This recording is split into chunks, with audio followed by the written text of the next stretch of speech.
তোমাদের জন্য বেশি দরকার। ব্যক্তিগতভাবে যাদের হাতে মোবাইল, এই মোবাইলগুলো বন্ধ করে ফেললে ভালো। মোবাইলগুলো নামায় ফেলো, ভালো হবে। আমি বললাম ভালো হবে। হাতে মোবাইল ধরে ভিডিও রেকর্ড কোনোটাই করার দরকার নেই, বরং আমাদের দিকে তাকাইয়া, শতভাগ চেহারার দিকে তাকাইয়া শুনলে, নিজের জন্য শুনলে বরকত হবে। মূলত নজরের সাংঘাতিক বরকত। মানুষের পরিবর্তন নজরের বরকতে হয়। ওলামায়ে কেরাম, আল্লাহ ওয়ালাদের সংস্পর্শ, নজর, চোখের দৃষ্টি, এতে করে মানুষের জিন্দেগির পরিবর্তন হয়। রাসূলুল্লাহ সাল্লাল্লাহু আলাইহি ওয়াসাল্লাম যখন মক্কা থেকে হিজরত করে মদিনায় গেছেন, তো মদিনায় তখন দুই ধরনের মানুষ ছিল। কিছু মানুষ ছিল যারা মক্কার কুরাইশদের মতো মূর্তি পূজক, আউস খাজরাজ গোত্রের লোক, ওরা মূর্তি পূজা করত। আরেক শ্রেণী মানুষ ছিল যারা ইহুদি, আজকের যে ইসরায়েল ফিলিস্তিনের মুসলমানদের উপরে জুলুম করছে, এই ইহুদি। ওদের বড় একটা অংশ এই মদিনায় বসবাস করত। তিনটা বড় বড় গোত্র ছিল ইহুদিদের: বনু নজির, বনু কুরাইজা, বনু কাইনুকা। তো এই ইহুদিদের একজন বড় পণ্ডিত ছিল তখন, ওনার নাম ছিল আব্দুল্লাহ ইবনে সালাম। সেই ইহুদি ধর্মের বড় পণ্ডিত ছিল, তাদের ধর্মগুরু ছিল, অনেক জ্ঞান রাখতো আসমানি কিতাবের উপরে, পূর্ববর্তী আসমানি কিতাবের উপরে তার অনেক জ্ঞান ছিল। তো যখন আমাদের নবী সাল্লাল্লাহু আলাইহি ওয়াসাল্লাম মদিনায় আসলেন, ওনাকে নিয়ে ব্যাপক আলোচনা, পর্যালোচনা মানুষের মধ্যে চলতেছে, এবং ওই মূর্তি পূজক সম্প্রদায়ের অধিকাংশই, অনেক লোক কালেমা পড়ে মুসলমান হয়ে গেছে মদিনার। এই আব্দুল্লাহ ইবনে সালাম, উনি বিভিন্ন আসমানি কিতাব দেখে কঠিন কঠিন কিছু প্রশ্ন, কিছু বিষয়াদি ঠিক করছে যে নবীজি সাল্লাল্লাহু আলাইহি সাল্লামের কাছে যাবে এবং ওনাকে প্রশ্ন করবে, আর প্রশ্ন করে আটকাইয়া ফেলবে। ফলে অন্যান্য লোকরা বুঝবে যে তিনি তেমন কিছু জানেন না। তো নিজের এই পণ্ডিতি জাহির করার জন্য উনি আল্লাহ নবী সাল্লাল্লাহু আলাইহি সাল্লামের কাছে গেছেন। নবীজি সাল্লাল্লাহু আলাইহি ওয়াসাল্লামের সামনে বসতেন গিয়ে। এই কথাটা কিতাবের মধ্যে আছে। এই আব্দুল্লাহ ইবনে সালাম বলেন, আমি ওনার সামনে গিয়ে বসলাম, তো আমি ওনার দিকে তাকাইলাম, উনিও আমার দিকে তাকাইলেন। এই যে নজর, চোখের চোখাচোখি, চার চোখের, আমিও দেখলাম, তিনিও আমার দিকে তাকাইলেন। তো আব্দুল্লাহ ইবনে সালাম বলেন, আমি খুব মনোযোগ দিয়ে তার চেহারার দিকে তাকিয়েই থাকলাম। কিছুক্ষণ তাকিয়ে ভাবতে লাগলাম, ওই চেহারা ভাবলাম। ফানাযারতু ইলাইহি ওয়া তাআম্মালতু, চেহারার দিকে তাকালাম এবং ভাবলাম। কিছুক্ষণ ভেবেই, ওই চেহারা দেখেই আমার বুঝ হয়ে গেছে। ফাআলিমতু, আমি বুঝে ফেললাম, আন্নাহু লাইসা বিওয়াজহিন কাযাবিন, এটা কোনো মিথ্যাবাদীর চেহারা হতে পারে। ফলে আমি আসলামতু, কালেমা পড়ে মুসলমান হয়ে গেলাম। কিসের আর ইন্টারভিউ, কিসের আর প্রশ্ন, কিছুই আর জিজ্ঞাসা করলাম। চোখের পর, নজরের পর, নবী সাল্লাল্লাহু আলাইহি ওয়াসাল্লামের চোখের নজর পড়ছে, দৃষ্টি পড়ছে, তো জিন্দেগি বদলায়, উপর থেকেই ইমানের মধ্যে চলে আসে। বিখ্যাত সাহাবী তিনি আব্দুল্লাহ ইবনে সালাম রাদিয়াল্লাহু তাআলা আনহু। ইয়া আইয়ুহাল্লাযীনা আমানু দুখুলু ফিস-সিলমি কাফা, এই আয়াত ওনার জন্য নাযিল হয়েছে, ওনার বিষয়। যাই হোক, তাহলে আমি বলতে চাইছিলাম, ছেলেরা তোমরাও মনে রাখবে, এটা মসজিদের ইমাম সাহেব, খতিব সাহেব, উলামায়ে কেরাম, আউলিয়ায়ে ইজাম যত বেশি সম্ভব ওনাদের চেহারার দিকে তাকাইয়া আল্লাহর কথা শোনা। নিজ এলাকার ইমাম সাহেব, সব হুজুর, সব বক্তা সারা বাংলাদেশ পরিচিত হইতে হবে, এটা জরুরি না। এটা কোনো জরুরি কোনো বিষয়, এটা কোরআন সুন্নাহর কোনো কথা না। সবাই চিনলে সফল, সবাই না চিনলে ব্যর্থ, এটা ভুল কথা। এটা কোরআন সুন্নাহর মধ্যে নাই। আল্লাহ গ্রহণ করার মধ্যে হলো মূল বিষয়। সবাই চেনা বা অচেনা এটা কোনো কথা। মনে করেন 1,24,000 নবী এবং রাসূল একটি বর্ণনা যে মোট। এখন কোরআনুল কারীমের মধ্যে 25 জন নবী রাসূলের নাম আছে। কতজন? 25 জন। তো বাকিদের যে নাম নাই, তাহলে ওনারা ব্যর্থ। পৃথিবীর কোন কিতাবে 10,000 5,000 নবী রাসূলের নাম নাই, নাই, কোথাও নাই। তাইলে এটা কোনো বিষয় না। আমাদের নবী সাল্লাল্লাহু আলাইহি ওয়াসাল্লাম শুধু বিদায় হজ্জে আরাফাতের ময়দানে হজ্জের সময় 1,20,000 চাইতে বেশি সাহাবীর সামনে খুতবা দিতে, বক্তব্য দিতে। তাহলে এই 1.25 লক্ষ সাহাবী যারা নবীজির সামনে ছিল, ওনাদের কারো নাম একসাথে 1.25 লাখ তো দূরে থাকে, 2,000-5,000 সাহাবীর নামও পৃথিবীর কোন কিতাব এবং সবগুলো কিতাব একত্র করলেও, সাথে যদি কেউ বাড়ি চালানো দেয়, তারপরও একত্রে খুঁজে পাবেন। এই 200-300 সাহাবীর নাম 2,400-500 ঘুরে ফিরে ওনাদের নামে পাওয়া যাবে। তাহলে লক্ষের চাইতে বেশি সাহাবী যাদের নাম পৃথিবীর কেউ জানে না, ওনারা পরিচিত না, তো ওনারা কি ব্যর্থ? কোরআনুল কারীমের মধ্যে কেবল একজন সাহাবীর নাম যায়েদ। তো সাহাবী কি একজন?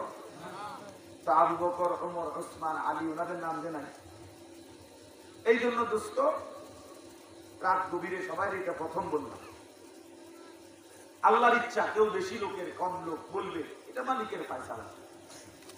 এটা আহামরি কিছু না। 50,000 লোক হইলে সফল, এমন কিছু না। এটা কোনো বিষয় নেই। বিষয় হলো আল্লাহর কথার প্রতি আন্তরিক হওয়া।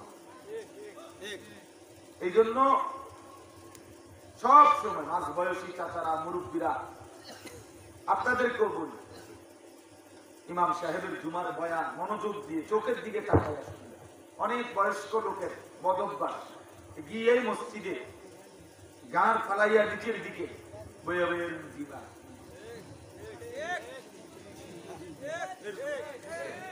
বর্ষি ভাই, এটা আমি বলতাম, হুজুর বলে ফেলছে বর্ষি ভাই, এটাই কইতাম যে বর্ষি দিয়া মাছ ধরে। বর্ষি ভাই ঠিকই কইছে, মানে এটা বদভ্যাস।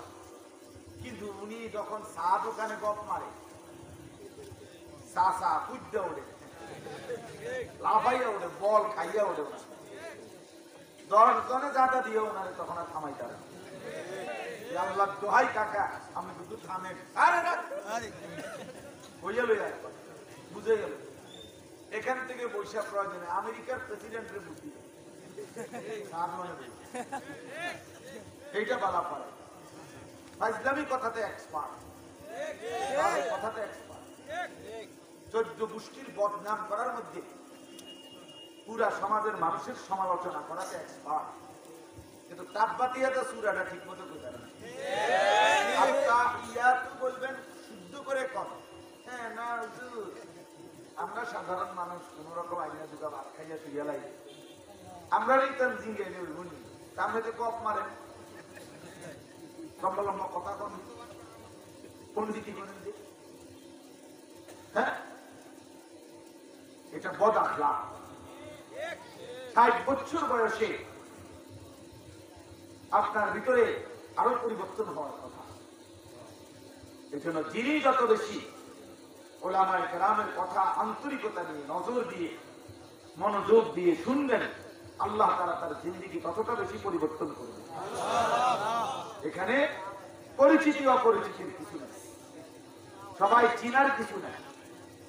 এই জন্য দয়া করে আমি কথাটা শুরুতে বলে দিলাম, সব সময় ফিকির করবে। ছেলেরা তোমরাও বা সারাক্ষণ যদি তোমার মতো করে চলো, মোবাইলের মধ্যেই ব্যস্ত থাকো, তো দুনিয়ার জীবনও সুন্দর হবে না, আখিরাতের জীবনও সুন্দর হবে না। এই জন্য আমি আমার এই তর্জমাটা বলি, অল্প একটু কথা শুনাইতে চাই। আল্লাহ তাআলা এই সূরার এই আয়াতের পিছনে আল্লাহ তাআলা বলছেন, একটা ছোট্ট কথা বুঝাইছেন। সর্বপ্রথম আমরা জানি আদম আলাইহিস সালাম এবং হাওয়া আলাইহিমাস সালাম, এই দুইজন আদম হাওয়া, ওনাদের মাধ্যমে আল্লাহ তাআলা এই পৃথিবী আবাদ করেছেন। সংক্ষেপে বলতেছি, তো আদম হাওয়া ওনাদের মাধ্যমে আল্লাহ তাআলা বংশধারা পুরুষ এবং নারী এই পৃথিবীতে ছড়িয়ে দিয়েছেন। ইয়া আইয়ুহান নাসু তাকু রাব্বাকুম আল্লাযী খালাকাকুম মিন নাফসিন ওয়াহিদা। আশা করা যায় মুনাজাতের আগে আগেই মাইক বন্ধ হয়ে যাবে পুরো, যে পরিমাণ ডিস্টার্ব আওয়াজ কম, এটা শেষ পর্যন্ত টিকবে কিনা মনে হইতেছে না। এই জন্য এটা নিয়ম, মাইকওয়ালারা মাহফিলের দিন এই জন্য দেখবেন বহুত লাড়ালাড়ি সরাসরি করবে, শেষে আমি বলবে যে কি করবো, কি যে একটা প্যাঁচ লাগবে বুঝছি না, বুঝলেন? কিন্তু আপনার মাহফিল তো দাম শেষ, এইটার আওয়াজ যে বারবার হচ্ছে না, আমারও বুঝতে যাচ্ছে। তো বলতেছিলাম ভাই, যেটুকু বলা যায়, সময় নষ্ট করা যাবে না। এই জন্য বললাম আদম এবং হাওয়া আলাইহিমাস সালামের মাধ্যমে আল্লাহ তাআলা ওয়াবাসা মিনহুমা রিজালান কাসীরান ওয়া নিসাআ, পৃথিবীব্যাপী পুরুষ এবং নারীর এই বংশ বিস্তার আল্লাহ তাআলা আদম এবং হাওয়ার মাধ্যমে শুরু করে দিয়েছেন। তো আদম এবং হাওয়া আলাইহিমাস সালামের বংশধর যখন বেড়ে গেছে, তো কিছুদিন সময় পরে তাদের মধ্যে শয়তানের ওয়াসওয়াসায় আদম আলাইহিস সালামের বংশের একটা পর্যায়ে বংশধর তারা মূর্তি পূজা, আল্লাহর নাফরমানি শুরু করছে। তখন আল্লাহ তাআলা তাদের মাঝে একজন নবীকে প্রেরণ করছেন, সেই নবী নূহ আলাইহিস সালাম। 950 বছর তিনি আল্লাহর বান্দাদেরকে আল্লাহর দিকে ডাকছেন, কুফর শিরিক থেকে, মূর্তি পূজা থেকে, আল্লাহর নাফরমানি থেকে ফিরাইতে চেষ্টা করছেন। রাত দিন, সকাল দুপুর, একাকী, প্রকাশ্য, গোপনে, আড়ালে, হর কিসিমে তিনি মানুষকে আল্লাহর দিকে ডাকছেন। কোরআনুল কারীমে একটা লম্বা সূরা আছে, সূরা নূহ, সেখানে তিনি বর্ণনা করছেন যে আল্লাহ আমি কিভাবে কিভাবে বলছি। ক্বালা রাব্বি ইন্নী দাআউতু কওমি লাইলান ওয়া নাহারা, রাত দিন তিনি মানুষকে কালেমার দাওয়াত দিতেন।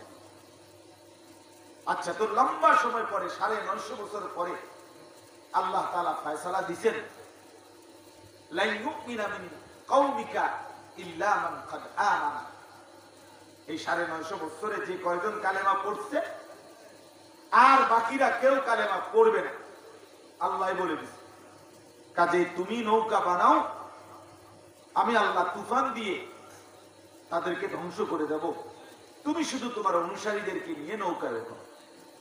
আচ্ছা, তো আল্লাহর এই ফয়সালায় নূহ আলাইহিস সালাম আল্লাহর নির্দেশে নৌকা বানিয়ে, তাফসীরের মধ্যে আছে ওনার 80 জন অনুসারী ঈমানদারকে নিয়ে তো নৌকায় উঠছেন।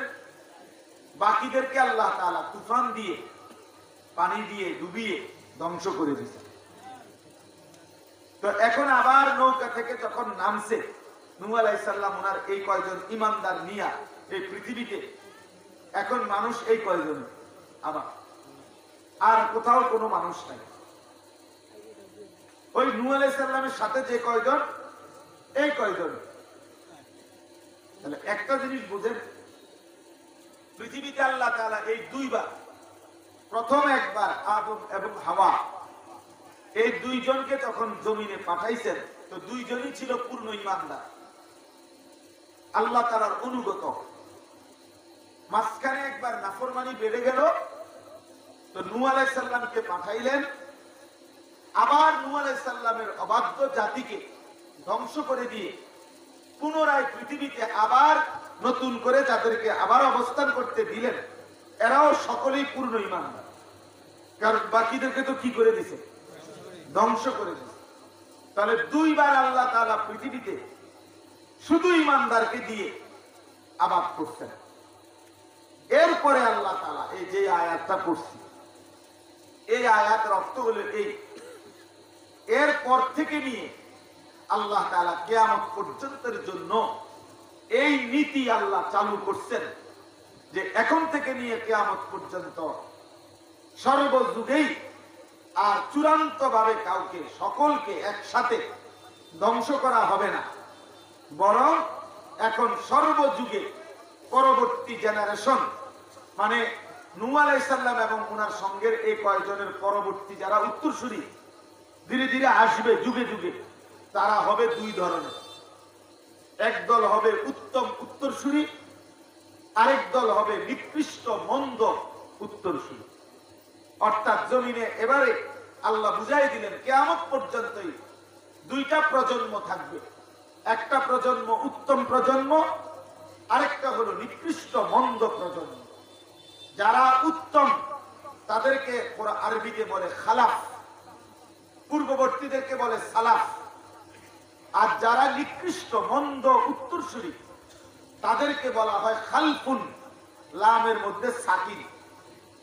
তো আল্লাহ তাআলা বলেন এভাবে কিয়ামত পর্যন্ত প্রত্যেক জামানায় কিছু মানুষ আসবে যারা মন্দ, যারা অসৎ, যারা নিকৃষ্ট, কিয়ামত পর্যন্তই জমিনে এবার এভাবে চলতে থাকবে। চূড়ান্ত ভাবে সবাই মন্দ একসাথে যখন হয়ে যাবে তখন ইসরাফিল ফু দিবে, কিয়ামত হবে। লা তাকুমুন নাসু ইল্লা আলা শিরারিল খালক। নবীজি বলছেন সব মানুষ যখন একেবারে একসাথে নিকৃষ্ট হয়ে যাবে, বেঈমান হয়ে যাবে, আল্লাহর নাফরমানি করবে, তখন ইসরাফিল ফু দিবে, কিয়ামত হবে।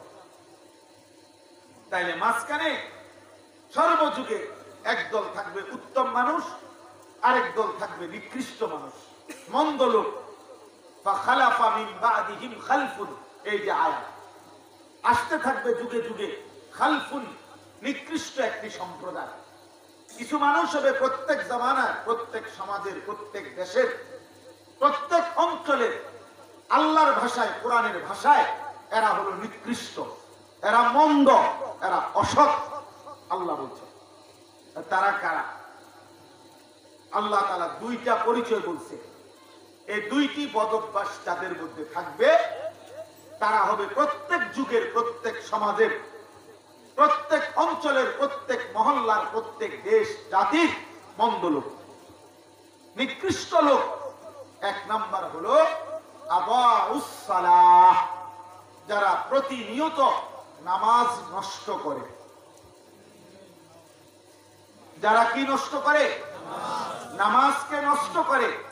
আল্লাহ বলেন প্রত্যেক যুগের ওই মানুষগুলো হলো নিকৃষ্ট, প্রত্যেক সমাজের ওই মানুষগুলো হলো নিকৃষ্ট, প্রত্যেক দেশের, জাতির, মহল্লার ওই লোকগুলো হলো নিকৃষ্ট। ওরা খালফুন, ওরা মন্দ প্রজন্ম।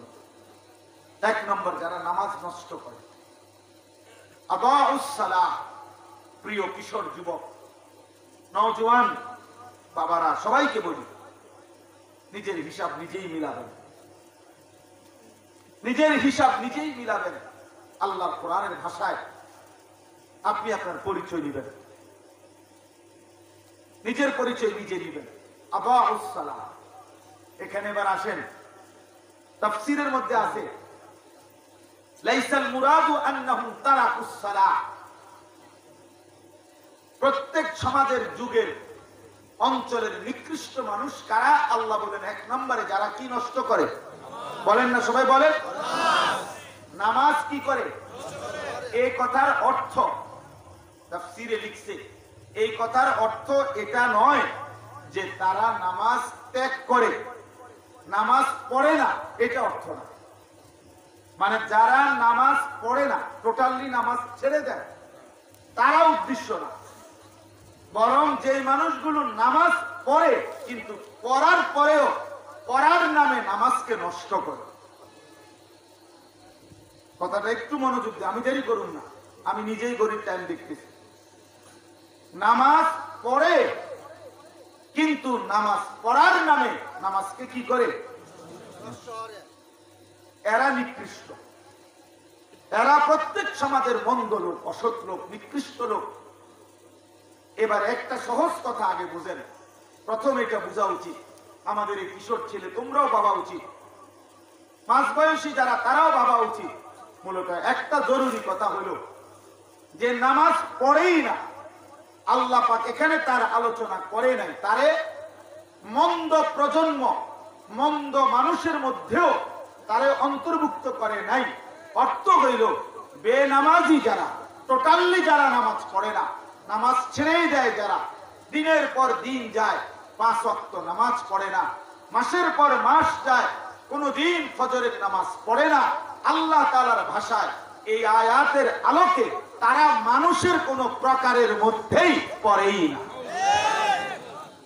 ওই অপদার্থ বেনামাজি এটা মানুষও না, মানুষের কোন জাতে না, এটা কোনো মানুষের আইটেমে, এটা কোনো আইটেমেই পড়ে না মানুষ। সত্য নাই, অসৎ নাই, এটা কোনো আইটেমেই নেই। এজন্য বেনামাজির কোনো পরিচয় নেই ইনসানের মধ্যে, এটা মনে রাখবে, ছেলেরাও মনে রাখবে, বেনামাজির কোনো পরিচয় নেই। যার কপালে সেজদা নাই তার কোনো পরিচয় নেই। যদি বলেন কোনো পরিচয় নাই, তাহলে যদি জোর করে কোন কিছু কইতাম কোনো পরিচয়, তাহলে পরিচয় আছে একটা, যার কপালে সেজদা নাই সে শয়তান। সে কি? সাফ কথা। কেন? কোরআন থেকে এটা প্রমাণ। ইবলিসকে যেদিন থেকে শয়তান বলা হয়, তো কোন দিন থেকে বলা হয় বলেন? কি ছুটে যাওয়ার কারণে তাকে শয়তান বলা হয়েছে? জুদাইশা।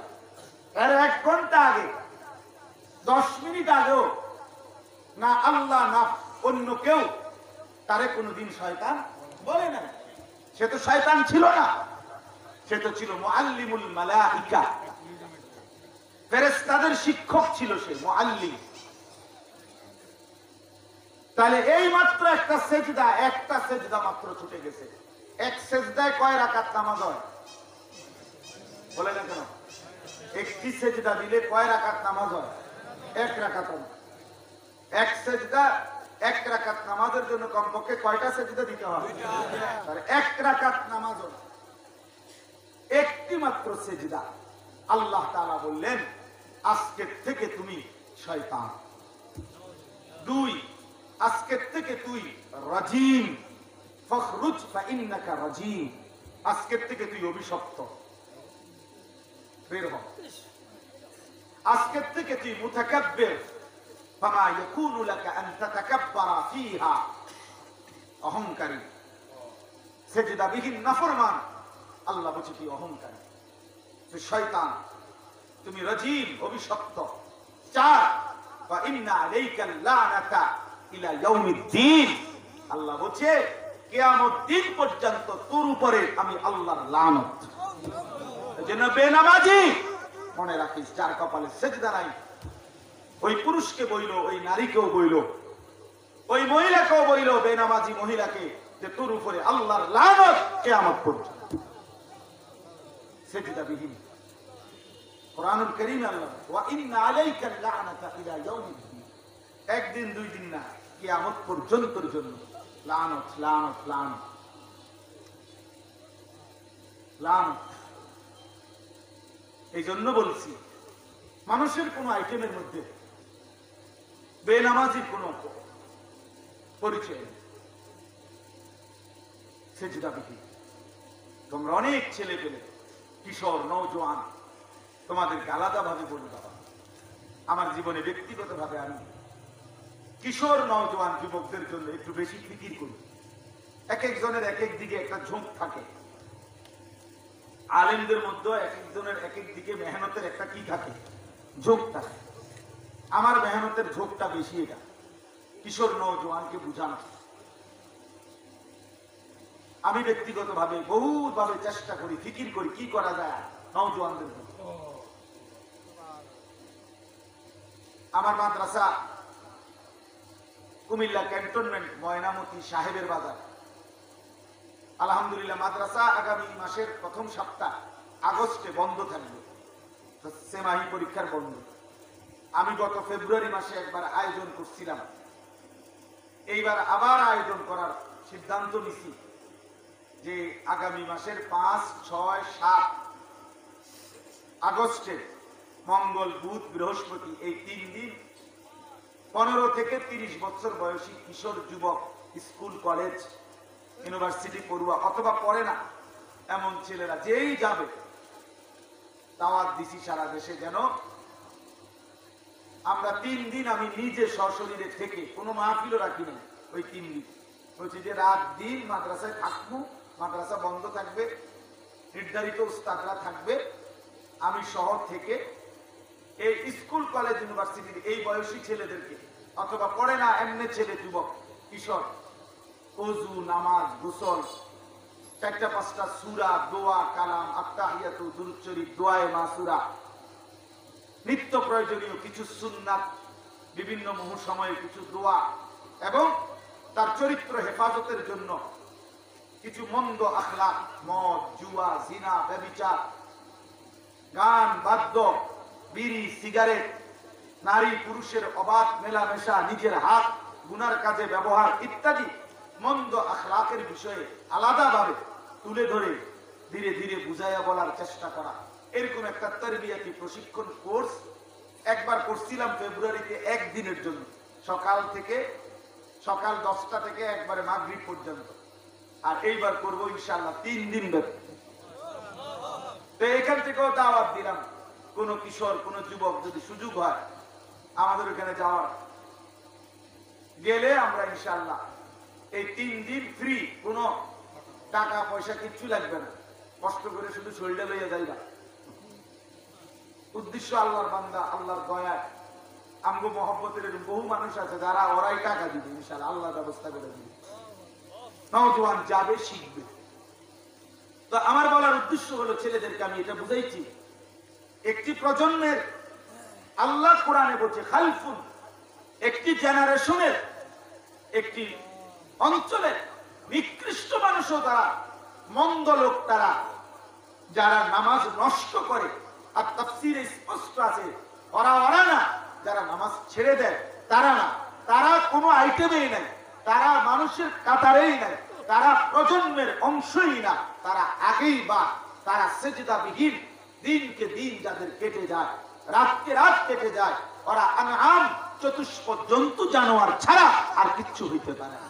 যারা বুঝছে জীবন মানে হইল খানা, পেশাব পায়খানা আর ঘুম আর লজ্জাস্থানের চাহিদা পূরণ করা, শাহওয়াত পূরণ করা, এতটুকুই যাদের জীবন, তো তারা আর রাস্তার ওই জানোয়ারের সাথে তেমন কোনো পার্থক্য নাই।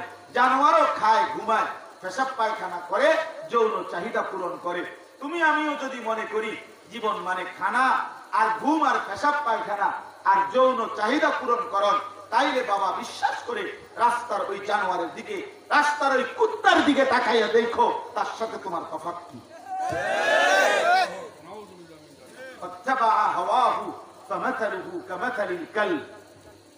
কোরআনুল কারীমের আয়াত, সূরা আরাফের মধ্যে আছে, আল্লাহ বলে মনের ইচ্ছা মতো যে চলে, নিজের মনের চাহিদার যে অনুসরণ করে, তার উদাহরণ, তার দৃষ্টান্ত, ফামাথালুহু কামাথালিল কালব, তার উদাহরণ কিসের মতো? কাল, হুজুর বলেন, তরজমা বলেন, কুত্তার মতো। আল্লাহ বলছে কামাথালিল কালব অর্থ কুত্তা, কুকুর। আল্লাহ বলছে তার উদাহরণ কিসের মতো? ইন তাহমিল আলাইহি ইয়ালহাস আও তাতরুকহু ইয়ালহাস, দৌড়ানি দিলেও হাঁফায়, দাঁড়াইয়া থাকলেও হাঁফায়, কুত্তার স্বভাব। দৌড়ানি দিলেও জিহ্বা লম্বা করে, দাঁড় করায় রাখলো জিহ্বা লম্বা করে, পেলেও অতৃপ্ত, না পেলেও অতৃপ্ত। জন্য নাফরমান যুবক বেহায়া যুবক যে আল্লাহকে সিজদা দেয় না, তার মূলত কোনো লজ্জা নাই, সে যে 5 ওয়াক্ত নামাজ পড়ে না, সেগুলো তো বেহায়া। কারণ এই সমাজের মানুষ কেউ যদি কাউকে 1 সপ্তাহ 2 সপ্তাহ হুজুর নাস্তা পানি করে খাওয়াইছে দাওয়াইছে 20 টাকা 50 টাকা, 15 দিন পরে যদি একটা কাজে ডাকে, ওই লোকটা যদি তার কথা অ্যাভয়েড করে, প্রত্যাখ্যান করে, তো মানুষ সমাজের সবাই বলে তার মতো এত বড় নিমক খারাপ, তার মতো এত খারাপ মানুষ হয় নাকি, এমন অজাত, তার এমন হয় যে 15টা দিনে বেড়ায়, কত দেখলাম নাস্তা খাওয়ায়, আর আজ হুজুর ডাক দিছে, সে হুজুর কথাটা পাত্তাও দিল না, এটা বড় শক্ত নিমক খারাপ। আর এত বড় কায়নাত, এত বড় আসমান ও জমিন, হুয়াল্লাযী খালাকা লাকুম মা ফিল আরদি জামিআ, আল্লাহ বলে বান্দা আমি জমিনের সব তোমার জন্য বানাইছি, আসমান আমি আমার জন্য সাজাই নাই, তোমার জন্য সাজাইছি। সূর্য ওঠে বান্দা তোমার জন্য, চন্দ্র ওঠে তোমার জন্য, রাত হয় তোমার ঘুমের জন্য, দিন হয় তোমার উপার্জনের জন্য। আমি রব্বুল আলামিন জাআলনা নাওমাকুম ওয়া জাআলনা নাওমাকুম সুবাতা, আমি ঘুম দিয়েছি তোমার ক্লান্তি দূর করার জন্য, রাত্রি দিয়েছি তোমাকে ঘুমের পরিবেশ করার জন্য, দিনের আলো দিয়েছি মাআশা উপার্জনের জন্য।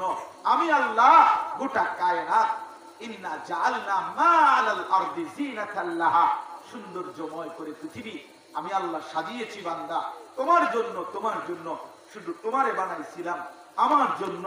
সারে দুনিয়া তেরে লিয়ে, তু সিরফ মেরে লিয়ে, तमाम পৃথিবী তোমার জন্য, তুমি শুধু আমার জন্য। সেই তুমি এত কিছু পেয়ে আমি আল্লাহকে ভুলে গেলাম, আমার সিজদা দিলা না। তোর মতো নিমক হারাম গাদ্দার বেঈমান আর কেউ হইতে পারে না। এজন্য বেনামাজি মনে রাখো, তোমার মতো নির্লজ্জ বেহায়া আর কেউ, তোমার কোনো পরিচয় নেই, তোমার কোনো কি নাই, মানুষের কোনো কাটাবে না। বাপ কতটি খাইতেছো, আরো খাও, বালতি দিয়া ভাত খাও, বালতি দিয়া। দেখো মানুষের বেডি, দেখো মোবাইলের সারা পৃথিবীর নর্তকী দেখো, এ দেখেই যাইবা শুধু। শরীরও শেষ, চরিত্রও শেষ, হ্যাঁ, কোমরও শেষ, হাড্ডিও শেষ, সবই শেষ। একসময় দশবঙ্গ রুগী ছাড়া আর হারবাল কোম্পানির ওষুধ ছাড়া আর কোন কাম হয় না। তোমার বাচ্চা সব মুরব্বী আছে দেখে আর বেশি কিছু কইলাম, আলাদা পাইলে আরো কইলাম।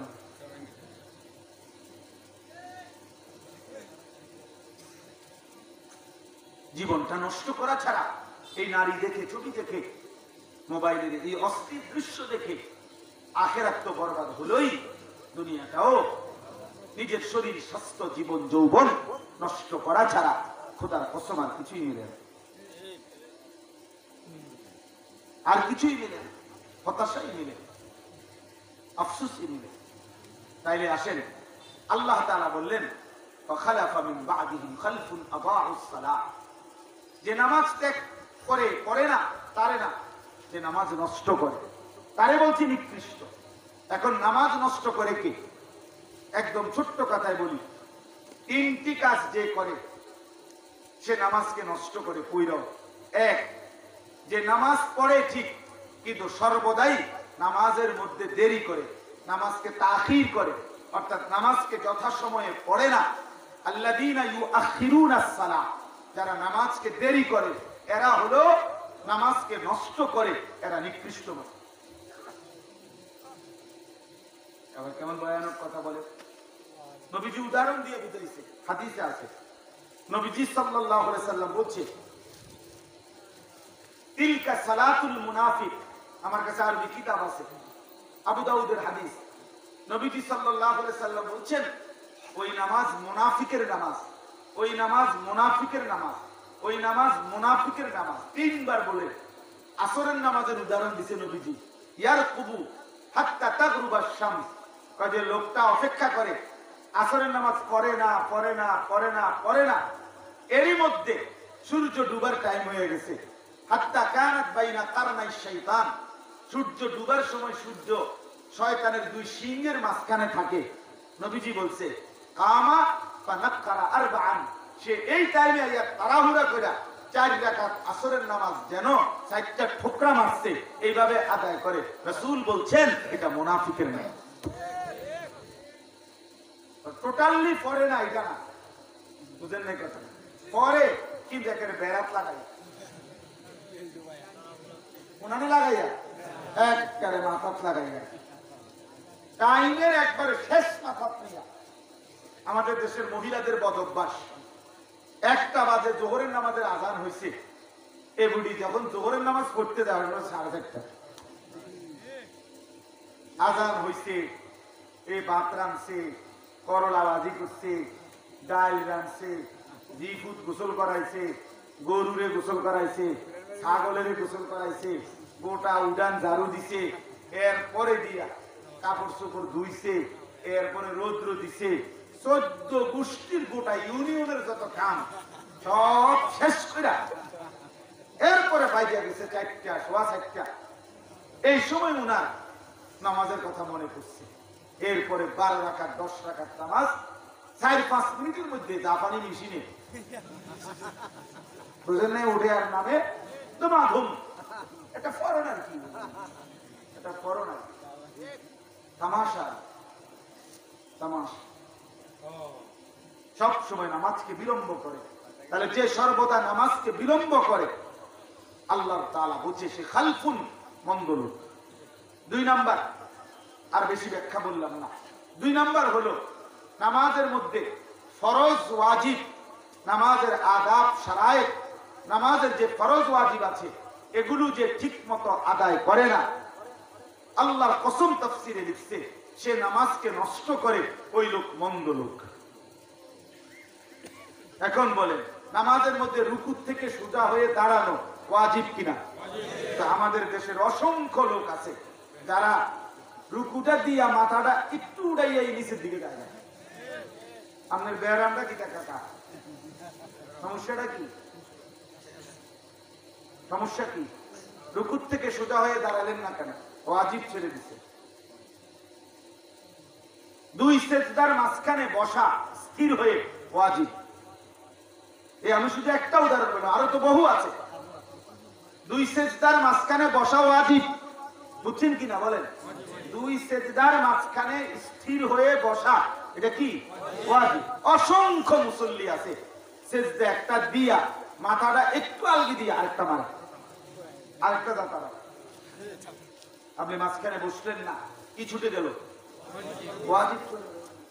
সূরা কেরাত অশুদ্ধ, রুকুর তাসবিহ অশুদ্ধ, আত্তাহিয়াতুটা শুদ্ধ পড়ে নাই, ঠিক মতো রুকু দেয় নাই, ঠিক মতো সিজদা দেয় নাই। একজন মুসলমান রুকু শিখা দরকার। একজন আল্লাহ ওয়ালা মুত্তাকি নামাজি আলেম দ্বীন থেকে রুকু শিখতে হয়। রুকু শেখার বিষয়, সিজদা শেখার বিষয়। এজন্য যে ব্যক্তি নামাজ পড়েও এই ফরজ ওয়াজিব নামাজের আরকান আহকাম এগুলো ঠিক মতো পালন করে না, সে মূলত নামাজ নষ্ট করে, সে মন্দ লোক, সে নিকৃষ্ট লোক।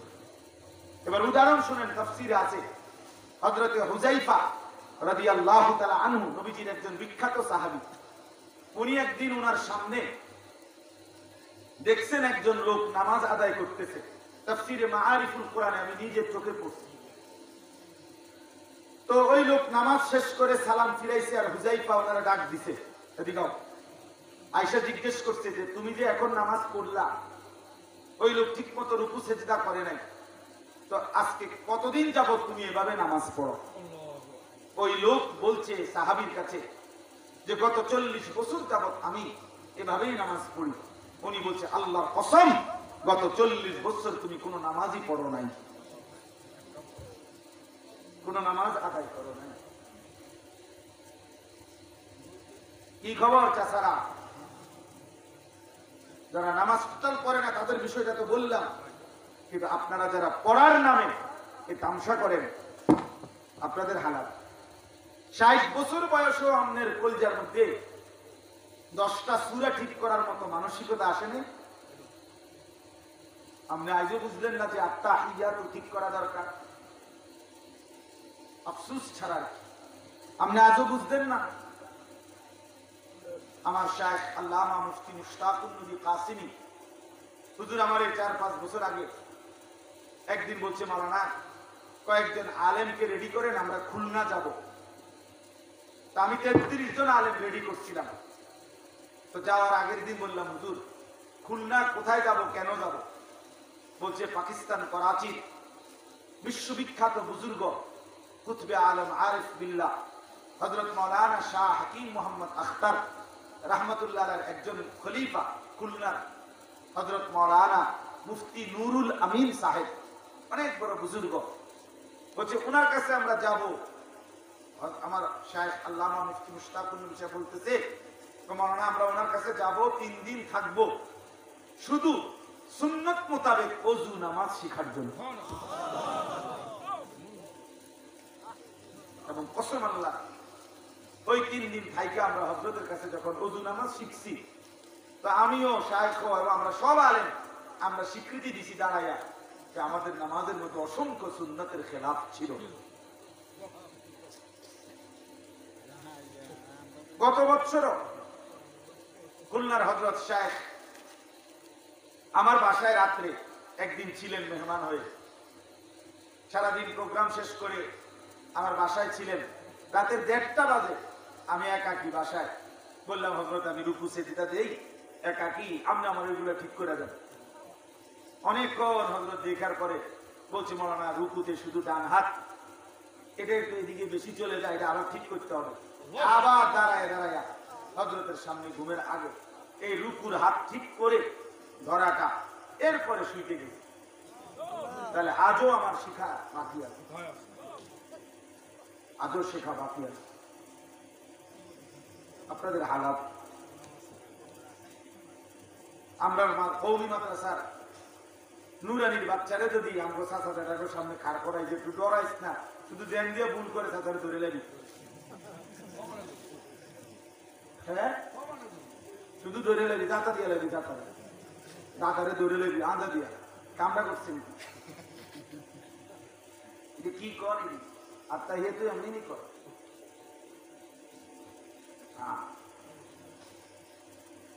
আমাদের একজন ঘনিষ্ঠ অ্যাডভোকেট আছে কুমিল্লা, উনি একবার এই কথাটা বলছিল, কয় হুজুর আমার ছেলেরে হেফখানায় দিছি না যারা পরে, তখন আমার ছেলে একদিন আমি কোরআন শরীফে 2টা সূরা পড়তেছিলাম ঘরে, ও আমার বাচ্চা এসে আমারে শুনছে, সে শুনি না আমার এমন লজ্জা দিছে, আব্বু আব্বু আব্বু আব্বু ইন্না লিল্লাহি এগুলো কি পড়ো তুমি, এগুলো তো কিচ্ছু হয় না, এগুলো এখন শিখো, ঠিক করো।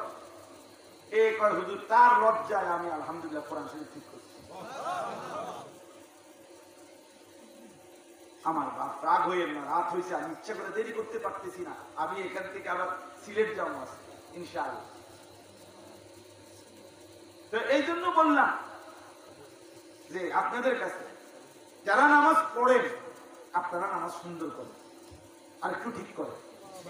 ওলামায়ে কেরাম আছে আপনাদের প্রত্যেক অঞ্চলে উম্মতের হেদায়েতের জন্য, রাহবারির জন্য আল্লাহ তাআলা সিস্টেম রাখছে, এটা নিজাম যে প্রত্যেক ওয়াজাআকুমুন নাযীর আলাম ইয়াতিকুম নাযীর, আল্লাহ তাআলা ভয় প্রদর্শনকারী আলেম দ্বীন উলামা আপনাদের অঞ্চলে আছে।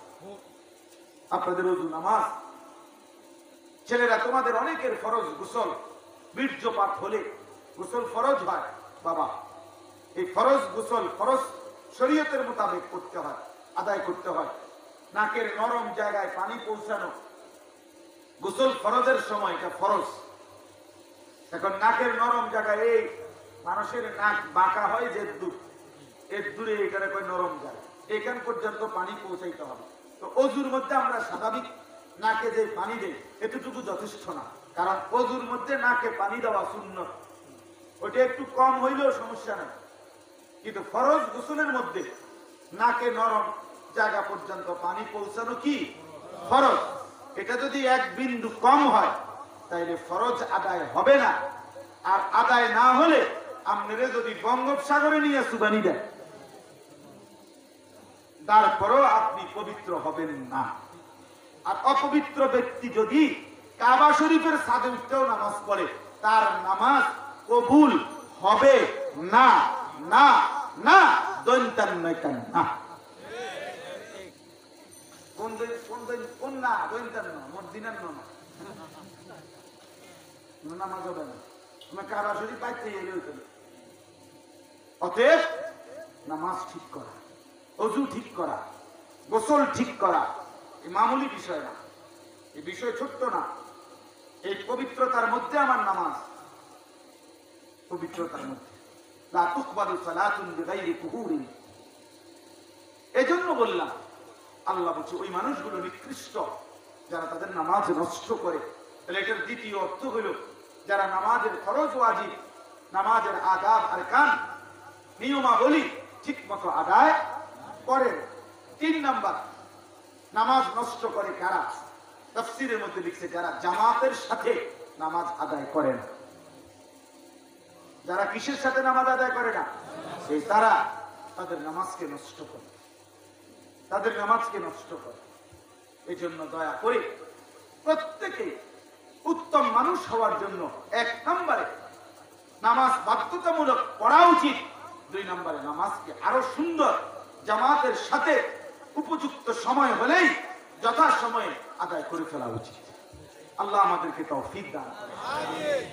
শেষ কথা হলো, দ্বিতীয় অংশের মধ্যে আছে আল্লাহ বলেন নিকৃষ্ট মানুষ, মন্দ লোক, মন্দ জেনারেশন, এটার দ্বিতীয় পরিচয় হলো ওয়াত্তাবা উশ-শাহওয়াত, যারা সব ব্যাপারে মনের চাহিদা, কামনা, বাসনার অনুসরণ করে। ওই যে বলছি, যেটা আমার মনে যা চায়, কিসের আল্লাহ, কিসের খোদা, কিসের রাসূল, কিসের কোরআন কিতাব, এগুলো বাদ দাও, আমার যেটা ভালো লাগে। এই নওজোয়ান কিশোর ছেলে তোমরা অধিকাংশই হয় মোবাইল আর নয়তো বন্ধু, মনের ইচ্ছা মতো তোমরা করতেছো, খাইতেছো, ঘুমাইতেছো, চুল, চেহারা, লেবাস, পোশাক নিজেদের মতো করে করছো। বন্ধু, এটা উত্তম মানুষ না। আল্লাহ বলছে এরা নিকৃষ্ট মানুষ যারা মনের ইচ্ছা মতো চলে। মাঝ বয়সী উপার্জনকারী অসংখ্য লোক বাজার, ব্যবসা, আয় রোজগারের মধ্যে মন মতো করছেন, হালাল না হারাম, শরীয়তে কি বলে না বলে তার কিছুই জিজ্ঞাসা করেন না। নিজের মতো করেই জমি কিনতেছেন, নিজের মতো করেই হয়তো জমি বেচতেছেন, ব্যবসা করতেছেন। নিজের হাজারো হারাম পদ্ধতি আপনার পদ্ধতির মধ্যে ঢুকে আছে, আপনি না জানার কারণে, না জিজ্ঞাসা করার কারণে নিজের আখিরাত বরবাদ করে দিচ্ছেন। মনে রাখবেন, কিছু মানুষ আছে বদ অভ্যাস, চালাক মানুষ, কয় যে হুজুর মাথার কাম পায়ে ফেলিয়া কষ্ট করে রোজগার করি, এটা হারাম হবে কেন?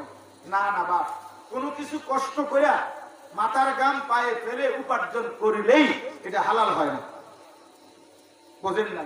আমি সহজে বলি, কেউ যদি দুপুরের টাটকা রৌদ্রের মধ্যে দাঁড়াইয়া মদ বিক্রি করে আর গাম বাইয়া বাইয়া করতে আসে, এটা হালাল তো? কি লেখা তো মাথার গাম পায়ে ফেলাইয়াই কামাই করছে, হালাল এটা? কথা বলেন না কেন? তাহলে কি মরা গোস্ত বেচতে হালাল না? তাহলে শুধু মাথার গাম পড়লে হইতো না, আইটেম হালাল হইতে হবে, নিয়ম হালাল হইতে হবে, পদ্ধতি হালাল হইতে হবে, সবকিছু কি হইতে হবে? শরীয়ত সম্মত হইতে হবে। অতএব আমরা ওয়াত্তাবা উশ-শাহওয়াত, মনের চাহিদার যে অনুসরণ করে। তাহলে এই 2 কথা শেষ। 1 নাম্বার হলো যারা তাদের নামাজকে নষ্ট করে, মানে সর্বদা নামাজকে বিলম্ব করে, নামাজের ফরজ ওয়াজিব ঠিকমতো আদায় করে না এবং জামাতের সাথে নামাজ ত্যাগ করে। আর যারা তাদের মনের ইচ্ছা মতো চলে, এটা আরো বোঝানো দরকার ছিল, কিন্তু আজকে আর পারলাম না, সময় রাত অনেক হয়েছে। আল্লাহ এবার বলেন ফাসাউফা ইয়ালকাউনা গাইয়া। আমার বাবা, একটু জাহান্নামের মধ্যে রাসূলুল্লাহ সাল্লাল্লাহু আলাইহি ওয়াসাল্লাম বলেছে জাহান্নামের একটি গর্ত আছে, যে গর্তের নাম হলো গাই। গাই কি নাম? গাই বলেন। নবীজি বলছেন পুরা জাহান্নামের মধ্যে সবচেয়ে ভয়ঙ্কর আযাব বেশি এই গাই নামক গর্তে। এবং নবীজি বলছে, তাফসীরে আছে, জাহান্নামের বাকি অংশ আল্লাহর কাছে প্রতিনিয়ত পানাহ চায় যে আল্লাহ ওই গাই নামক গর্তে আমি জাহান্নামেরও ফেলিয়ে দিই। ফাসাউফা ইয়ালকাউনা, হ্যাঁ, তো ফাসাউফা ইয়ালকাউনা গাইয়া, ওই ব্যক্তি, আল্লাহ বলে এই যেই মানুষগুলো তাদের নামাজ নষ্ট করে, মনের ইচ্ছা মতো চলে, আমি তাদেরকে জাহান্নামের সেই নিকৃষ্ট গর্ত গাই, ফাসাউফা ইয়ালকাউনা গাইয়া, তাদেরকে গাই নামক সেই গর্তে ছুঁড়ে মারব। আল্লাহ আমাদেরকে মাফ করে দেন, আল্লাহ আমাকেই মাফ করে দেন। চলেন আমরা ইনশাআল্লাহ নাফরমানির জিন্দেগি থেকে, ভুলের জিন্দেগি থেকে ফিরে আসি। মনের ইচ্ছা মতো নয়, বরং কোরআন সুন্নাহ মতো চলবো ইনশাআল্লাহ। নামাজকে যারা পড়ি না পড়বেন, আর যারা পড়েন তারা ঠিক করবেন, ঠিক করবেন ইনশাআল্লাহ। প্রত্যেক বাবার কাছে, বুড়া মানুষ আপনার কাছে শেষ বয়সটা আল্লাহ তাআলা সাদওয়ানের জন্য দিছে না। আমাকে অনেক বুড়া মানুষে মনে করছে শেষ হায়াত সাদওয়ানে বন্ধক দেয়। চা দোকানদার রে বলছে, ভাই এই তোর কাছে জিন্দিগিটা দিলাম, তুই কতুর বন বিড়ি যা পারস খাবাইবি, আর আমার হায়াত করে দিলাম। এ এনে বই বই বক্তা না, শেষ হায়াত আখিরাতের নেকি বাড়ানোর জন্য দিছে আল্লাহ। আল্লাহ আমাদেরকে কদর করার তৌফিক দান করেন। এই জন্য আল্লাহ বলেন শেষ আয়াত, ইল্লা মান তাবা, অতএব যে এই গুনার রাস্তা ছেড়ে দিয়ে তওবা করে আমি আল্লাহর নিকট ফিরে আসে, ওয়া আমানা, আমি আল্লাহকে মেনে নেয়, ওয়া আমিলা সালিহান, সমস্ত নেক আমল নতুন করে শুরু করে, ফাউলাইকা ইয়াদখুলুনাল জান্নাহ, আমি আল্লাহ ওয়াদা দিলাম এই লোক সবগুলোকে আমি জান্নাতে ঢুকাই দেব। ওয়ালা ইউযলামুনা শাইআ, কারো উপরে এক বিন্দু কোনো জুলুম করা হবে না। এজন্য চলেন ইনশাআল্লাহ গুনাহ ছেড়ে দেই, আল্লাহর নাফরমানি ছেড়ে দেই। কিশোর যুবক বাবা, আল্লাহর ওয়াস্তে বাপ, নিজের নাফরমানির জিন্দেগি ছেড়ে দাও। আল্লাহ তাআলা আমাদের সময়কে বুঝ দান করেন। আজকের এই মাহফিলখানা আল্লাহ তাআলা কবুল করেন। এটা বলছে হুজুরে, মানে জমি বন্ধক দেওয়া। আমাদের দেশে যে জমি বন্ধক দেয় সারা দেশে, অর্থাৎ আমি আপনার কাছে 50,000 টাকা নিলাম, আর আমার এই 10 শতক জায়গা আপনার কাছে বন্ধক রাখলাম। এবারে যতদিন পর্যন্ত আমি 50,000 টাকা শোধ করতে পারবো না, অতদিন উনি এই জমিতে চাষবাস করে, খায় দায়, এটার থেকে যা আয় হয়, ফসল হয়, উনি খায়। ঠিক না? এটাই তো নাকি? কথা বলেন না কেন? এই তো, এটা স্পষ্ট 100 হারাম, হারাম, হারাম, হারাম, হারাম, হারাম। কোন পদ্ধতিতে হালাল হবে আমি এলাকার হুজুরের থেকে জানিয়ে নিতে, হুজুরের কাছ থেকে জানিয়ে নিতে। বন্ধকের এই পদ্ধতি হারাম। এটা মূলত আপনার কাছে আমি যে সম্পত্তিটা রাখছি আমানত, এটা আমি যতদিন পর্যন্ত টাকা না দেব ততদিন আপনি আপনার মন মতো ব্যবহার করবেন, আপনি খাইবেন দাইবেন, এটা ভোগ করবেন, এটার অনুমতি নেই। এই বন্ধক না, বন্ধক মূলত আমানত। আচ্ছা, তো সহজ বুদ্ধি হলো, এটা একদম সহজ পদ্ধতি হলো যে কোনো ব্যক্তি মনে করেন আমি ওই যে জমিটা যে বন্ধক দিছে আমার কাছে, আপনার কাছে আমি দিছি, তো যেহেতু বন্ধক দিছে কেন? টাকার নিরাপত্তার জন্য, টাকাটা যে এতে যেন ফিরাইয়া দেয় এই নিশ্চয়তার জন্য। আমি আপনারে বললাম আমার মোবাইলটা আপনার কাছে রাখেন, আমি এই 500 টাকা দিয়ে আপনাকে মোবাইলটা নিব, আমি আপনার কাছে আমানত রাখি। আপনি যদি আমার মোবাইলের টাকাটি সব ঠিক পা শেষ করে লাগবেন, কি কথা পাগলামি কথা বলছি, বুঝেন না কথাটা? এইটাও তো এরকম। এই জন্য বুদ্ধি হইলো, সহজ বুদ্ধি হইলো, জমি যেহেতু ফেলে রাখা এমনি চাষাবাদ ছাড়া, এটাও ঠিক না, এটাও নিষেধ। হাদিসে আল্লাহ রাসূল সাল্লাল্লাহু আলাইহি ওয়াসাল্লাম জমিতে আবাদ করতে বলছে। তো এই জন্য সহজ বুদ্ধি, ওই যিনি জমিটা বন্ধক রাখছে এ বেটার আমানত, উনি আলাদা কথা বলবে, তার সাথে আলাদা কথা বলে তার থেকে এই জমির ভাড়া বাবদ, মানে ভাড়া নিবে, যে আমি 1 বছরের হোক, 3 বছরের জন্য হোক, 2 বছরের জন্য হোক, তোমার কাছ থেকে আমি জমি ইজারা নিলাম, অর্থাৎ এত টাকা ধার্য করে এই আলাদা চুক্তিতে তার সাথে জমির জন্য ভাড়া ইজারা, এটা কি করে নিতে হবে? করে নিতে হবে। এবার সেটার টাকা উভয়ের সম্মতিতে বাজার দরের চাইতে কম হোক, বেশি হোক, সমান হোক, এতে সমস্যা নেই। কথা বুঝছেন কিনা? মনে করেন আমি যে 10 শতক জমি দিছি, না আমি নিছি, কোন আপনার থেকে আমি 10 শতক জমি নিছি, তো নিলাম, আর আমি কত দিলাম? 50,000 টাকা দিলাম। তো এটার মুআমালা আলাদা, যেটা আপনি আমার যে দিবেন। কারণ আমি জমিটা কি করব? তো এই জমির জন্য আমি আপনারে বললাম যে আপনার এই জমি আমি 1 বছর চাষাবাদ করতে চাই। কথা বুঝছেন? এই কারণে এই চাষাবাদের জন্য যেহেতু আমি একটা উপকার করছি, তা আপনারও তো বিবেকে, তো এই জন্য আমারে আপনি এত টাকা মূল্য, যেমন 5,000 টাকা দামে, 10,000 হোক, 5,000 হোক, 3,000 হোক, 2,000 হোক, আমি এই 1 বছর চাষাবাদ করব, আপনি আমারে এই জমিটা ভাড়া দেন আমার কাছে। আমাদের দেশে এরকম, আমাদের দেশে তো আছে 1 বছরের লাগিত কয় বাইরে কি কোন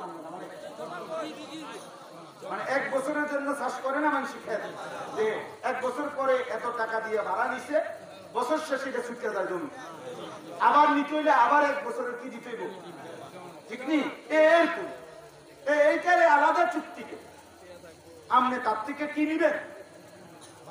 এখন বলে তো আমি যে তার টাকা দিয়ে উপকার করলাম, হ্যাঁ এইটার উপকার যে করলাম, তো উপকারের জন্য তো সে আপনার বাজার মূল্য থেকে কমাই দিছে। তো আমি এই উপকারটা যে পাইছেন কোনটা, যে এটা যদি এমনি কারোর কাছে সে এই 10 শতক জমি 1 বছরের জন্য দিত, তাহলে পাইলে হইলে 10,000 টাকা, নাইলে 5,000, তো আপনার তো দিছে 2,000 টাকা দিয়ে। বোঝেন নাই আমার কথা? এটা আপনি যে 3,000 টাকা সেভ হলো, এইটা আপনি যদি বলেন যে না আমি এর বলে দিতাম না, তো এরকম কত মানুষ তো কত জনের ঋণ হাওলা দেয় না, এর লেগে কি পৃথিবী বন্ধ হয়ে গেছিল? আপনার মতো বকিল দিয়েন না, কথা বোঝেন নাই কথা? আপনার মতো কৃপণ দিয়েন না, তাই আপনার টাকা আপনার জমি আপনি রাখা দেন, এটা কোনো কথা না। মানুষ মানুষের কল্যাণ করবে, মানুষ মানুষের উপকার করবে, এটাই স্বাভাবিক। তাইলে বুঝছেন কি? একদম আরো সহজে বললাম, অর্থাৎ এই বন্ধকের ভিত্তিতে আপনি এটা ভোগ করতে পারতেন। কথা বুঝছেন? আলাদা কি করতে হবে? আলাদা জমা নিতে হবে। জমা কোন যেটা আলাদা, কম মূল্যে হোক, জমাটা কি হোক, কম মূল্য হোক, কিন্তু আলাদা কি করতে হবে? এবারে 1 বছরের হোক, 3 বছরের হোক, 2 বছরের হোক, হ্যাঁ 5 বছরের হোক, আলাদা নিতে হবে।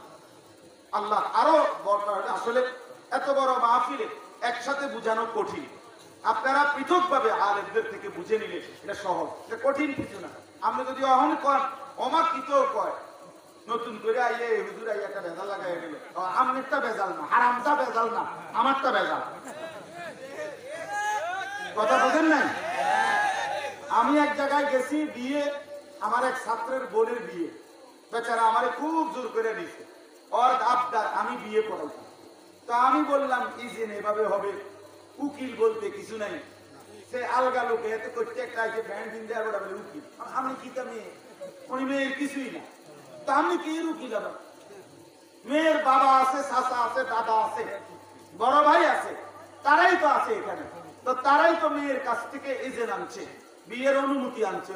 এখানে আইসা উনি উকিল মানে কি, ওই মেয়েটা এখানে আইসা ইজাব বলে নাই, মেয়েটা বাবার কাছে অনুমতি দিছে, বাপে আইসা এখানে বিয়ের মজলিসে ছেলের সামনে প্রস্তাব করছে উকিল হইয়া, ওনার পক্ষ থেকে প্রতিনিধি মেয়ের পক্ষ, এইটারে কয় উকিল। আলগা একটা মাতবরে লাগাই দিছে এবারটা উকিল। এবারটা এখন এই চুক্তিকে খানার একটা বাইরেছে 30 বছর ধরে, এই প্রত্যেকবারে বিয়া শাদি ফিডা ও দাওয়া তারপরে একটা খানার লাইন করছে। কথা বুঝছেন না আপনি?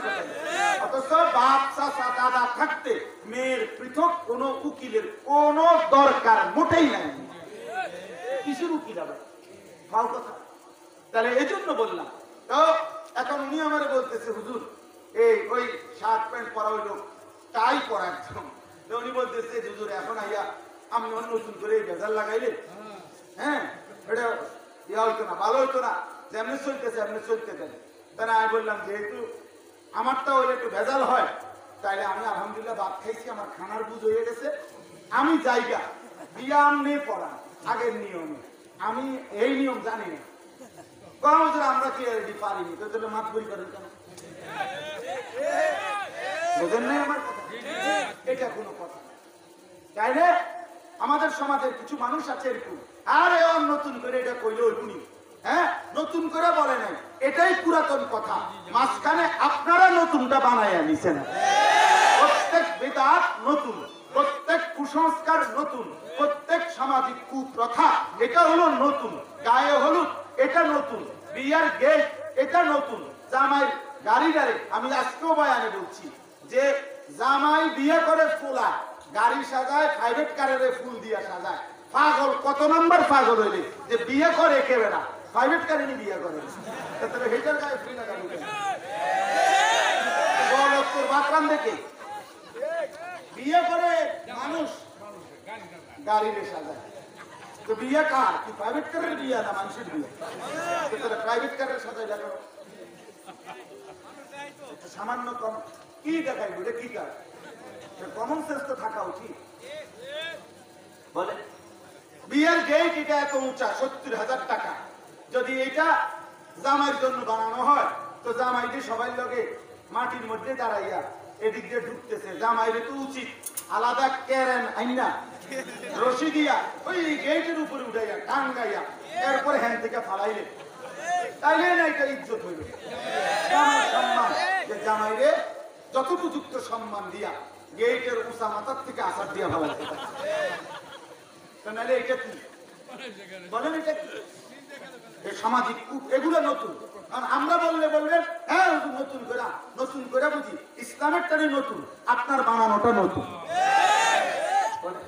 একটা জামাই আমি একদিন জিজ্ঞাসা করছি এক জায়গায় যে আপনারা এই জামাই তার কি বাপ দাদার 14 গোষ্ঠী কোনোদিন ভাত খাই নাই, তারা এত বড় একটা রাক্ষসের মতো থালা দিলেন কেন? কে কতটি ভাত খাইব? এতটি ভাত যে তারা দিলেন বর জামাই রে, এই যে বরের একটা পাত্র দেয় না এত বড়, যে কি এটি রাক্ষস? কথা বলেন। যদি বলেন না ঠিক আছে হুজুর, কিন্তু আমরা যদি জানি এখানে খাবারগুলো নষ্ট করবে, তাহলে ইচ্ছা করে ঠান্ডা মাথায় পরিকল্পিত ভাবে কোন মুসলমান অপচয় করা এটা কি বুদ্ধিমানের কাজ না শয়তানের কাজ? এর বললে সারা রাত বলা যাবে। তো আমার বলার উদ্দেশ্য হলো আপনারা মানতে চেষ্টা করেন যে হুজুর আমি হালাল পথে চলতে চাই, অতএব যেটা হারাম শুনছেন এটা হালাল কিভাবে হবে এটা জিজ্ঞাসা করে নিলেই হলো। কথা বোঝেন না? এই জন্য যারা বন্ধকিয়ে কাজ করেন জমি, আপনারা আপনাদের ওলামায়ে কেরাম থেকে জেনে নিন। উনি না বুঝলে উনি আরো বড় আলেম থেকে জিজ্ঞাসা করে নেবেন। আল্লাহ আমাদেরকে বুঝার তৌফিক দান করেন।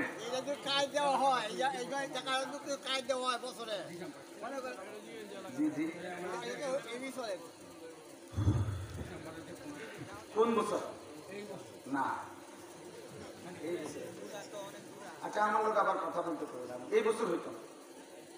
ইনশাআল্লাহ আমরা চেষ্টা করব অন্য সময়, আল্লাহ চাহে। আল্লাহ তাআলা আমাদেরকে তৌফিক দান করেন, সেটার জন্য বললেন আমি কি দেখিয়ে মধ্যে দেখবি। আল্লাহুম্মা সাল্লি আলা মুহাম্মাদ ওয়া আলা আলি